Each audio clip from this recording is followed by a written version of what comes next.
조갑제 TV 시청자 여러분 안녕하십니까? 2021년 9월 20일 새벽 3시 39분입니다. 대장동 개발 의혹 사건이라고 불리는 이 사건은 매우 오래 갈 것 같습니다. 이 사건은 이 부동산 투자와 관련된 사안이라 그게 상당히 좀 복잡합니다. 전문가가 아니면 잘 이해할 수 없는 자금의 흐름이라든지 관행이 있습니다.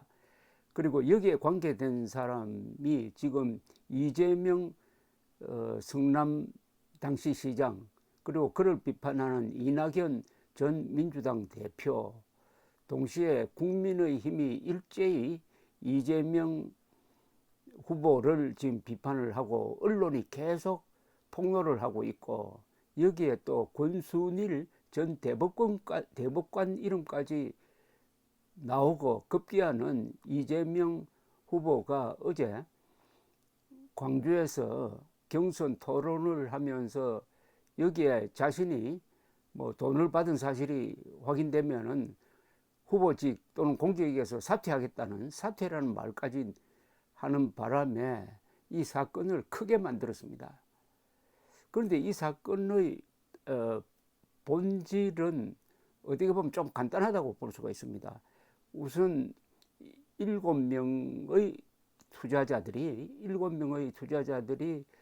이 회사 성남의 뜰이란 시행사를 만들 때 약 3억 5천만 원을 자본금으로 불입을 했습니다. 그런데 배당받은 것은 그것보다 한 1100배를 배당받았습니다. 4천억 원 이상을 배당받았습니다. 요겁니다. 바로 요게 문제의 본질입니다. 어떻게 1000배 이상의 배당을 받을 수 있느냐. 1000배입니다. 이거 한 1100배가 되는데 막 1000배라고 그러겠습니다. 요게 이 사건을 아주 키우는 기본 동력이 되고 있다고 생각합니다.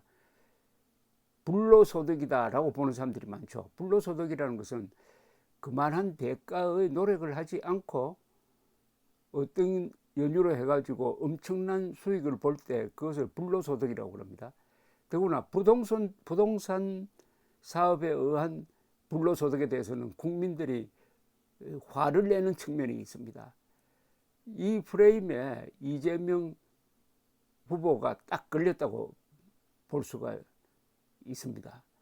그러나 지금 보도를 보면은 이재명 후보와 이 의혹 사이에 직결되는 직접적 증거나 이런 건 나온 적이 없습니다. 수상하다든지 의심스럽다든지 하는 정황은 많이 나오고 있습니다. 그런데 이 사건의 본질은 어떻게 이런 어마어마한 수익이 나올 수 있느냐, 수익이 나올 수 있도록 한 원인은 뭘까? 이것이 문제의 본질이겠죠. 그것은 사업자로, 이 성남의 뜰이란 회사가 사업자로 선정되는 과정에서 공정했느냐, 그리고 이런 사업을 설계를 할 때 과연 이런 사태를 방지하지 못했느냐, 그럼 알고도 했느냐, 그 다음에 이게 과연 특혜는 아니냐, 이 사업자를, 성남의 뜰이라는 사업자를 선정하는 그 과정에서 이게 공정하게 이루어졌느냐, 이게 핵심입니다. 그 다음에는 이 회사를 운영을 하면서 왜 권순일 전 대법관, 이재명 지사에게 무죄를 선고해가지고 출마할 수 있는 길을 열어주는데 결정적 기여를 한 권순일 전 대법관이 어떻게 이 회사에 법률 고문으로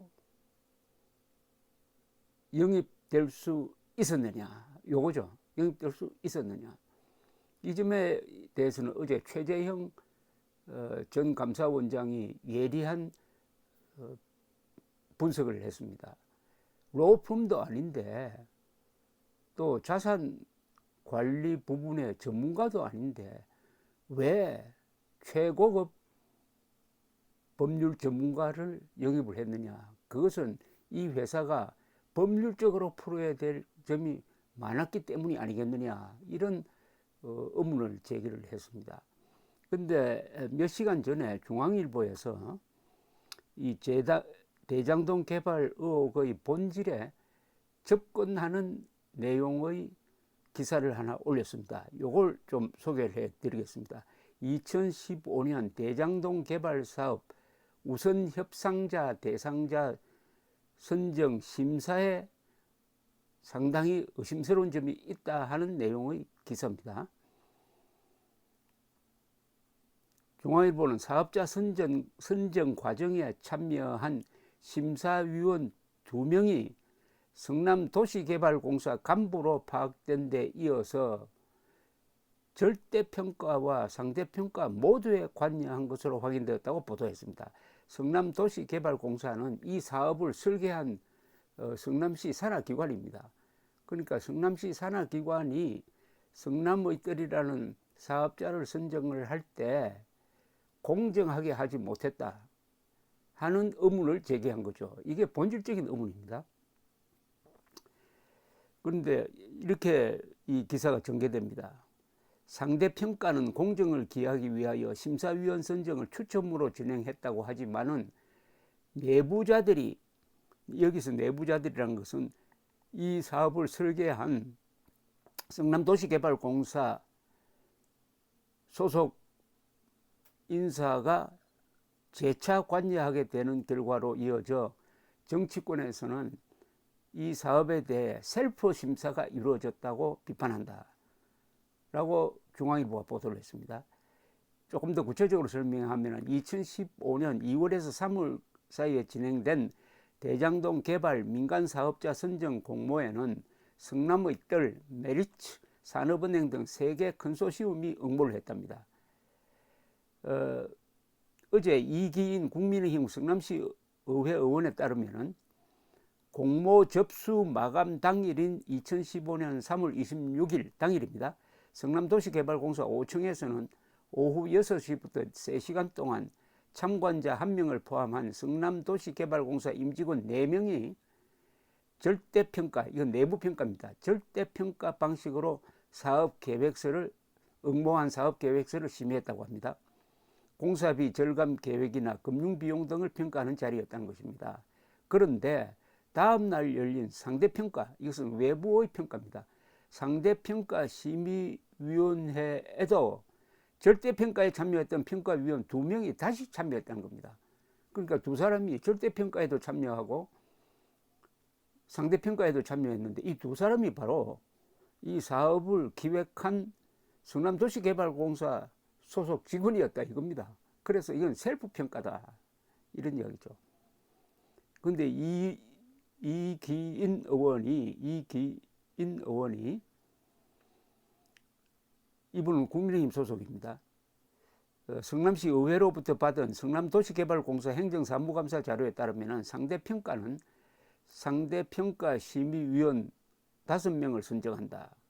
사업 참여자의 추첨을 통해 심의위원이 선정된다라고 명시되어 있는데 사업 참여사의 직접 추첨으로 심의위원을 선정하여 공정성을 확보한다는 표현도 있는데 상대평가 심의위원 5명 가운데 3명만 외부위원이었고 2명이 성남도시개발공사 임직원이 되었다는 게 이게 수상하다.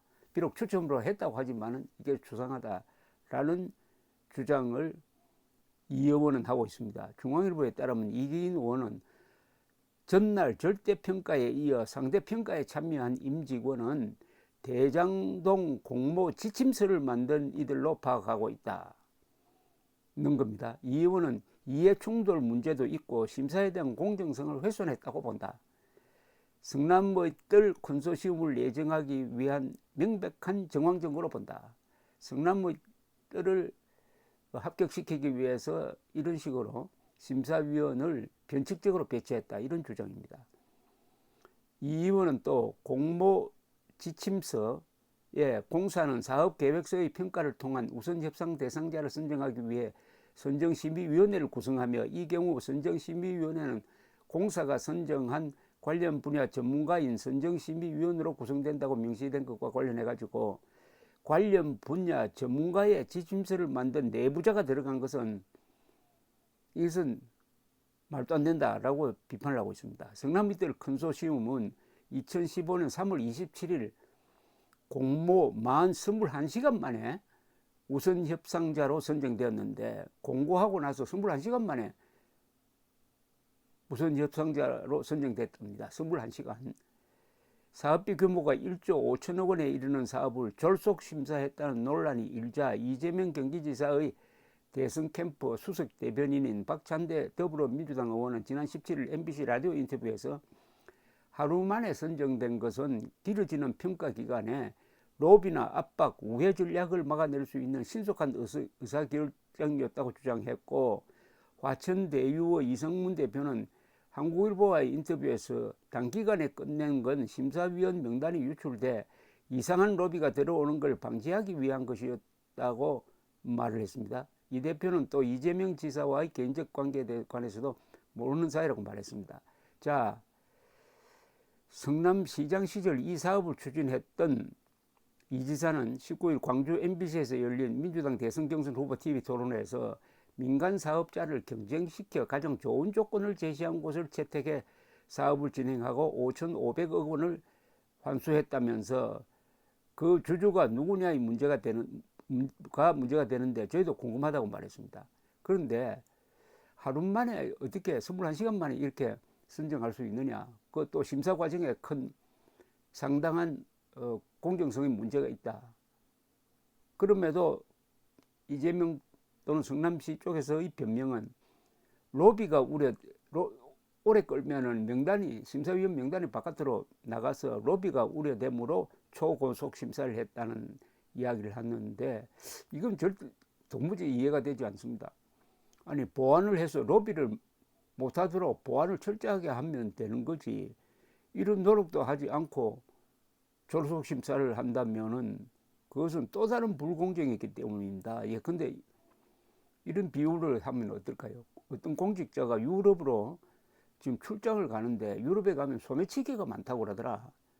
그래서 10일간 출장을 가야 하는데 소매치기가 겁이 나서 하루만 다녀오겠다고 하면은 그 행위가 뭡니까 이거? 자꾸 부패, 이재명 지사는 자기가 돈 안 받았으니까 깨끗하다고 하는데, 공직자의 부패는 돈을 받았느냐 안 받았느냐 그것보다 더 중요한 게 있습니다. 권력을 남용을 해가지고 공익을 해치면 그게 부패입니다. 클럽션 할 때 그것은 꼭 돈 받는 것만 의미하는 게 아니고 권력 남용을 클럽션이라고 하는 겁니다. 자, 이와 관련해서 또 다른 증언이 하나 있습니다. 문제의 성남도시개발공사 초대 사장을 지낸 A씨가 개인이 그렇게 출자해서 엄청난 이익을 가져가는 것은 말도 안 된다고 했습니다. 이것은 가장 상황을 잘 아는 사람의 증언이니까 무게가 있습니다. CBS 노컷뉴스와의 인터뷰에서 지난 18일 한 이야기입니다. 성남시도 제1공단 공원안 사업 등으로 5,500원이라는 적지 않은 이익을 확보한 게 아니냐는 기자 질문에, 그렇지만은 민간이 가져가는 적정한 수준이 되어야 한다. 요즘 나온 이야기를 보면은 시행사랑 밑에 딸린 회사가 수의계약으로 수익을 엄청 냈는데 다 가짜고 나오더라. 그렇게 이익을 많이 가져갔다는 것은 땅을 엄청나게 싸게 줬다는 것 아니냐, 이렇게 말했습니다.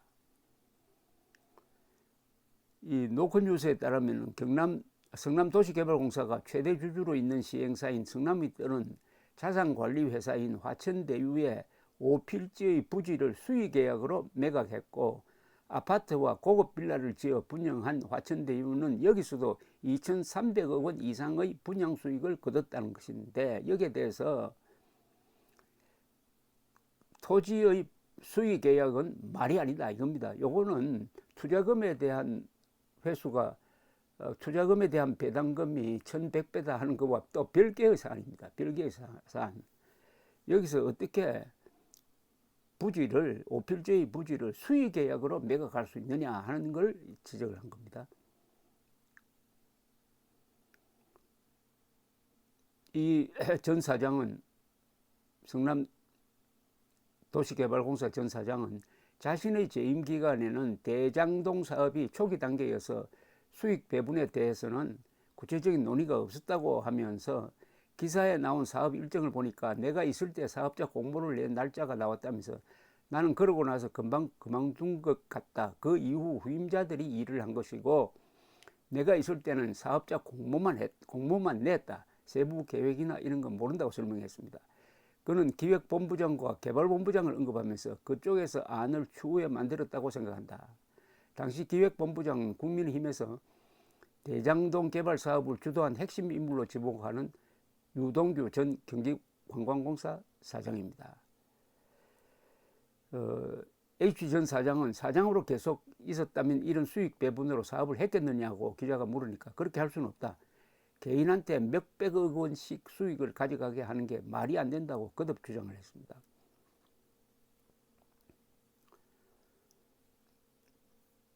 자, 이제 이 문제가 앞으로 어떻게 확대될 것인지 하는 것은 얼마나 정부 당국이 검찰이나 여기 관련 기관에서 조사를 열심히 하느냐 아니면은 국회가 나서가지고 국정감사를 통해서 밝히느냐에 달려 있겠죠.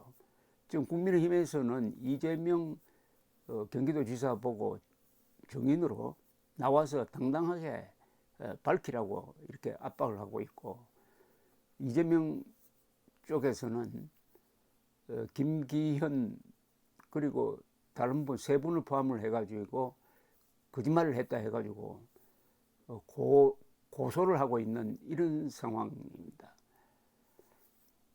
자, 이게 상식과 공정입니다. 이것을 판단하는 기준은 공정했느냐는 겁니다. 그 다음에 상식에 맞느냐는 겁니다. 그 다음에 하나 더 들어간다면 이게 법에 저촉되느냐는 겁니다.